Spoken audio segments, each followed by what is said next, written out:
Hi. Come on in. Say hello. We're here for our weekly guidance for the last week of January. Like, what? I do not know. I do not know. Let's see if this is getting pushed out yet. Let me know if you're here. Watching it on replay, if you're watching it live.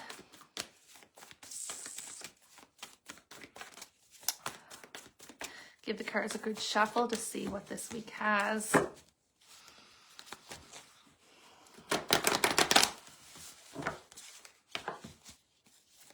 awesome. You guys are finding me.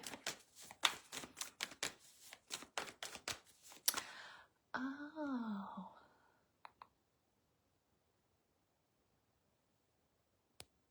Interesting. Hey, Michelle. Awesome. All right, let's get this card reading in before that snowstorm hits us. This is for the final week of January, starting today, the 25th, going until Saturday, the 31st. Unbelievable. Month 1 of 2026 is almost complete. So let's see what the guides are saying, what we need to know going over the next 7 days together.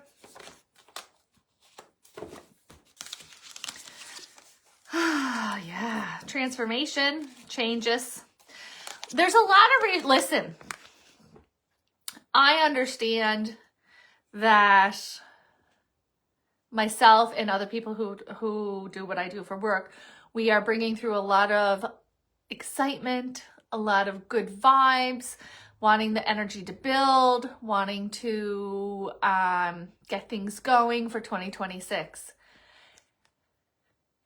It can still feel very up and down. So there's a lot of reassurance here, okay? So yes, you're in a significant change season. Yes, one day you're inspired, the next day you are rolling around in self-doubt. You're not alone in that, okay? It is a little bit of this kind of the old falling away, making room for the new. That's kind of giving us a little bit of this. I would say as a whole, it's lighter. But it still seems to be a little bit temperamental. So this card's really coming in to show you there's nothing that you cannot do. Believe in yourself. There's nothing that you cannot do. Believe in yourself. Never underestimate your ability. And that's what seems to be coming up.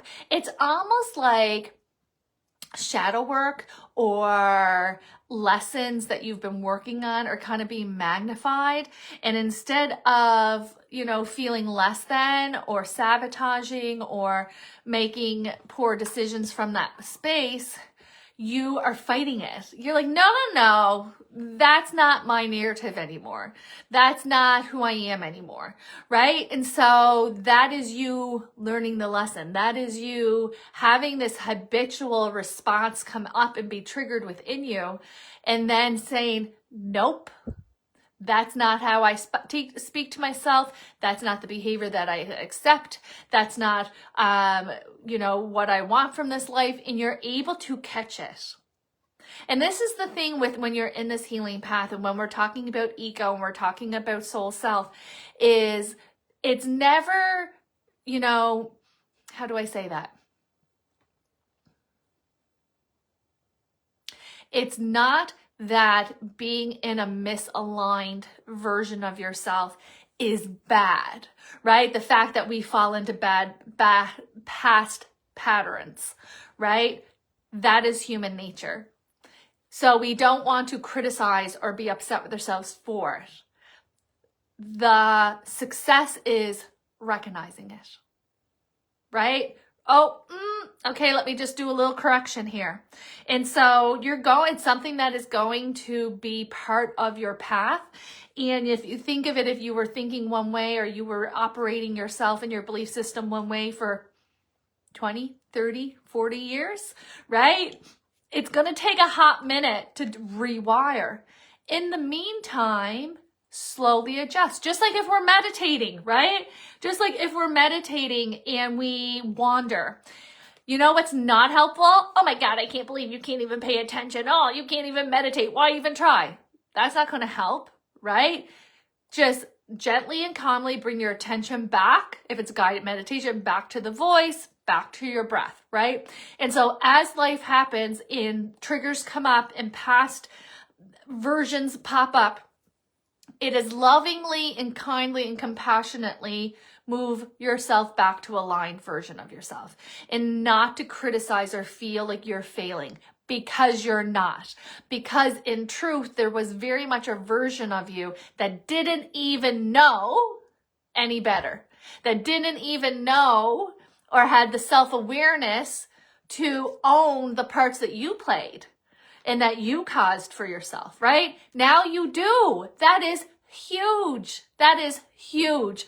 And so really wanting, as you continue through the next 6 weeks, is remind yourself that whenever we kind of go, ooh, this popped up, lovingly bring you back, right? Realignment, process your emotions, take a breath, etc., whatever it is that you need, okay? And that's really setting the tone, because again, we are not perfect beings, and we certainly do not live in a perfect world. And so what we can do is every morning wake up and do the best that we can, that version of ourselves that day, okay? And I think that's so important. There's that decision again. There's that can't make a decision vibes. I think this came up last week, okay? So we have the Seven of Cups. It says, make a choice. Stop procrastinating and overanalyzing. Get clear on what you desire and move forward. Okay? Also comes out with the Two of Air, because we are, oh my God, are we in our heads? Right? Out of our heads, guys. Being unable or unwilling to make a decision. Follow your heart rather than to make others happy. This is something that I spoke about in my Divinely Connected community. I think it was Friday. And, you know, there's a lot of shoulds been coming up. I should do this. I should do that. And the big question that Spirit keeps bringing in is like, do you want to?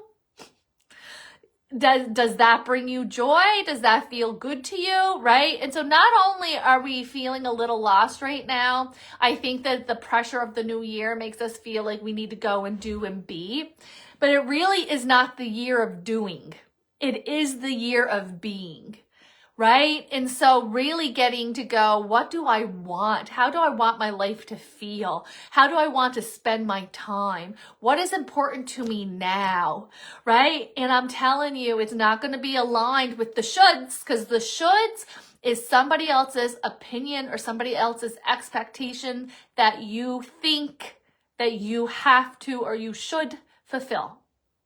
Okay, so when we're moving out of the shoulds, we're putting ourselves into or giving our power to someone else, right? It's probably not even someone who's kind to us, right? If we think about a lot of that narrative and that limiting beliefs that we've picked up and we've absorbed over our decades here on earth, it's not lovingly words that stick with us, is it? It is the harsh words, it's the criticism, it's the unkindness that does shape us in that way. And so when this comes up, ask yourself, do I want to? Is this something that I want to do with my time and energy? You know, and I think that's going to be so important, because again, like I said, this is not the year of doing. This is the year of being. And we do want to focus on joy, and we do want to focus on connection, and we do want to focus on having a good feeling life experience, okay? And to do your part, okay? And to do your part. So this inability to make a decision is Spirit saying, is this even what you want? Not only are you in the right direction, are you not in the right direction? Do you even want to go in this direction? What do you want? Figure out, what do you want? Be honest, be ruthless with yourself. And then let's break it down and figure out, how do I get that for myself? Okay? This indecisivity feels like a stop sign. Like, this isn't for you, right? But we're not taking the time to figure out, what is it that I want? What is it that I want? What is it that I want? Okay? There's a new opportunity that just comes in very quickly. You feel like this is just so out of reach and it feels so far away, and how am I going to get there? And here it is coming in. This is very heart-centered. So it's something that matters. This can be love. This can be love, someone or something new to love That could be a new lover, a new baby, a new puppy, a new soul sister, a new friendship, right? Something new to love is something passion, right? That's something that's filling you up, that's filling your cup up. That could be a new hobby. That could be a new lifestyle. That could be a new routine. That could be a new environment, something that's really fulfilling for you. And it feels like it's out of reach, and all of a sudden it's coming in with great speed. It's just like, pinch me. How is this happening now? Because I thought that this was out of reach for me. Okay. So I'm really happy to see this coming in. I just said, can you expand on that? These two cards are very similar, as you can see. Okay. Events require immediate action. Trust your instincts. Listen to your intuition, babe. You are so ready for this. You are so ready for this. Okay. And I think that this is something that is really important. I think that this opportunity coming up is going to make you a little bit ungrounded. It may feel like a little too big, right? But it is a gift from God. There you are, secure in it. And so open your heart to receiving this amazing opportunity, this amazing experience, this amazing door opening for you, okay? The 10 of Earth is showing security, financial security, safety and security within the home, safety and security within your life, like this feeling of certainty and groundedness and centeredness, which has been missing for some time. Really nice to see this coming in. I wouldn't be surprised if there's an opportunity for increased income as well. So this can mean promotion, job change, pay raise, OT, side hustle, because I see additional opportunity for additional money to come in. That feels really good. This is very symbolic as we're wrapping the month, getting ready for the second month of 2026. The 10 of Air comes out, which is the end of a situation that brings relief, sadness, or both. This is bringing peace mentally. It feels like that manic overthinking, the shoulds, the doubt. All of a sudden it's releasing. Okay. And so the end of situation that brings relief, sadness, or both, an opportunity for new happiness. And this opportunity for new happiness is 100% connected to that indecisivity. What do you want? What do you want? This is so simple, yet so challenging. So challenging. There's so much hang up around this. So Spirit often will show me things that have happened into my life so that I can have some context in what they're wanting me to share. And I remember, and if you guys are an OG, you've heard this story before, but I remember, this is before I met my husband, before I even knew about my gifts. I did read the book, The Secret. And I remember being in part of my life just so ready for something different. Dating one loser after another. My God. Did I have bad taste? But I remember reading The Secret, and, you know, it's all about learning law of attraction and manifesting and getting clear on what you want. And I remember feeling like I wanted to crawl out of my skin. I wanted to crawl out of my skin because of the discomfort. The discomfort I felt to just think of, what do I want? Right? What do I want? And at that time, it was jarring because I couldn't think about what I wanted without having anxiety around, well, I'm not going to get it, or it's not going to happen for me, or it only happens to other people, and I'm not special, and all that stuff, right? And I remember having such mixed feelings, because I say that single experience really started me on like my self-healing path. And trust me, guys, there was so much to heal. And I remember being like, when I was thinking of like, what would I want in a partner? Honest to God, yes, Amber, I know, because it's still and I feel like now that I'm more healed, I'm the most healed I've ever been. It's actually even more wild. But hey, that's where I was at in life, right?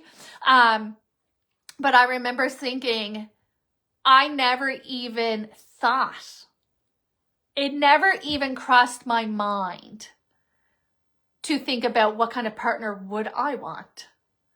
I was always just trying to make do or do the best with what kind of like came my way. And if that's what I was doing in my romantic relationships, you know damn well that's what I was doing in all aspects of my life, right?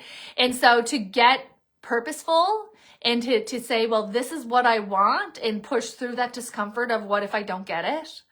Guys, you get it. You get it, right? Ryan is my checklist. And so it's just wild to me, right? Because we weren't taught to go after what you want or to even believe that you deserve it. And, you know, especially with females, you know, there's a lot of strong opinions around ambition with females and assertiveness with females. And so we definitely were not conditioned to be clear on what you want, to go after what you want, to believe that you deserve what you want, right?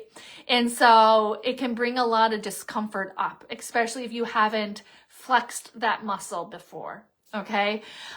Getting clear on that and getting clear with yourself of like, what do I want? And I'll tell you, at first your ego or people will go, I want $1 million. And I'm like, I bet you don't really. Yes, that would be nice. But I bet you if you really sat with yourself and you really got vulnerable with yourself and you really thought, man, what do I want? I want friends and family who see me, right? I want friends and family who are, you know, good people who we can give and take. I want a home that keeps me warm, that my kids are happy to be in. I want, you know, flexibility.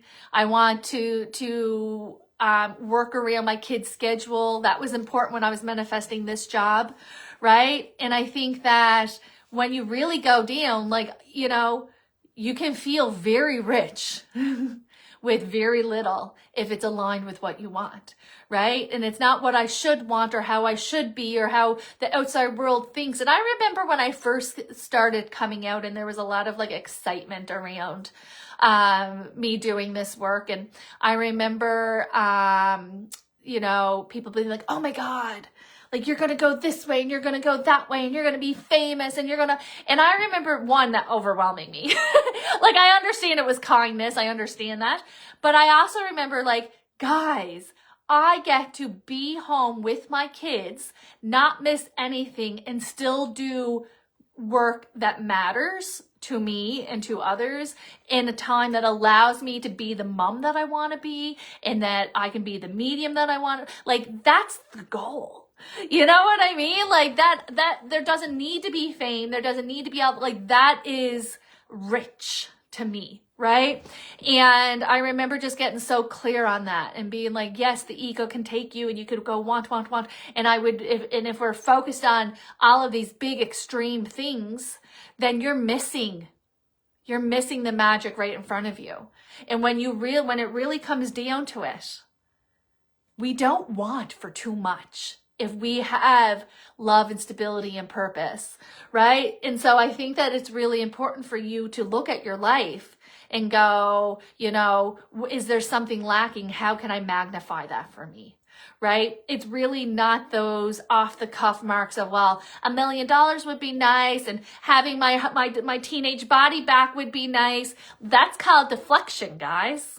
That is a defense mechanism. So let's get past that and lean into the vulnerability and what really matters. Once you get clear on it, then you can start holding it and visualizing it and manifesting it and working towards it. Working towards what you actually truly want. Okay? And a lot of us, it is financial security. We like to not have to worry about, you know, paycheck to paycheck. I think we like to have some love in our life. We like to have health, because if you don't have health, you got nothing, right? We want to feel good in our bodies. We want to be able to enjoy, you know, the outdoors. Like really, you know, we are very simplistic by nature and we can feel very fulfilled. And I think that, you know, generations earlier, you would see, I have them coming through in my readings, these grandparents and great grandparents that had lived a life. Like, you know what I mean? And really just was so fulfilled and didn't have much, but didn't notice, didn't want for anything, right? And so I think this is where that clarity of you're feeling a little lost. If you're feeling a little lost, we have to go in and figure out exactly what do we want, not what the world tells you that you should want. What do you want? And then how can I get it for myself? One step at a time, I think is so, so important. And I think that's what January is all about. You know, we're really going to that turn of the Chinese New Year's coming in mid-February. We're getting a lot of this clarity come in. I would even say, guys, the end of this week, you're going to leave January different than you came into January. Okay, you come in and we have all of these ideals and all of a sudden they kind of got broken down, not in a devastating way, but almost feels like certain parts or certain aspects or certain aspirations just fizzled away, just made room, cleared out. Okay. And I think that that's so important. So now we're kind of into this raw version of ourselves. And we can go, what is it that I want? And when you're in that true and honest version of yourself, then you can figure out what your intention is moving forward. And then the universe is going to be like, here you go. Because that's how it works, right? That's how it works. And so a lot of us who have tried to manifest in the past, I think that there has been missing the mark. I think that you may have struggled with it or you didn't receive it because it wasn't, not only was it not for your highest good, I don't think that it was aligned with what you truly want. And if you let yourself be devastatedly vulnerable, you can get clear on it. And then you can create it because you are the creator of your life. You co-create your life with your divine team, with source energy and your angels and your divine team. And so you get clear on it. You got to get through that discomfort. And then you're able to make a game plan. And the universe is absolutely going to support that for you. All right. I'm going to leave that with you. Have a wonderful week. And I will see you next weekend.